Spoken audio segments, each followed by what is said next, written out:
Hi guys, and ayan, today is maganda naman ang sikat ng araw, kaya ayan, nandito naman tayo sa ating garden and maglalagay tayo ng climber nitong aking mga vegetables.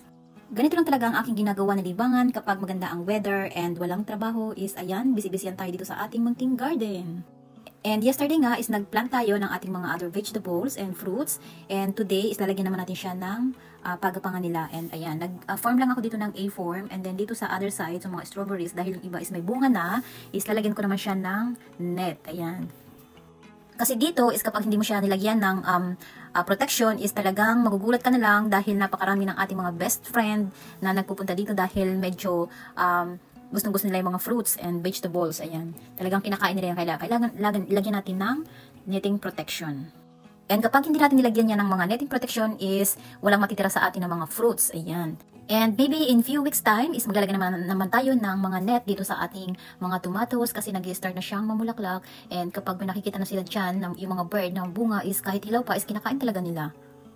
Natutuwa talaga ako kasi kapag time na ng harvesting nitong mga fruits and vegetables is talagang hindi ko na bumibili ng mga fruits and vegetables kasi andyan lang sa aking garden and it's organic pa, nakatipid na and talagang ang bibilhin mo na lang is yung mga meat and fish, ayan.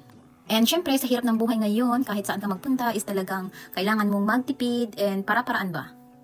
Natatawa nga sa akin minsan yung partner ko kasi minsan kapag time ng harvesting itong aking mga fruits and vegetable is talagang makikita niya yung mga fresh fruits and ayan, tuwang-tuwa naman siya talaga. And ang mga tao dito talaga is napakahilig sa salad kaya kapag mayroon kang itinanim dyan sa iyong bakuran, hindi mo talaga kailangan bumili sa supermarket.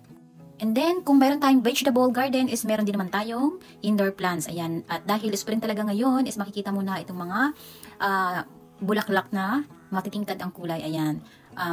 Nag-rearrange ako ng aking mga indoor plants kasi nagsisiksika na sila and yung iba is nahihirapan ng huminga kaya kailangan mo na siyang i-propagate and lagyan ng other fertilizer kasi kailangan kapag summer nilalagyan natin siya ng mga food supplement ba.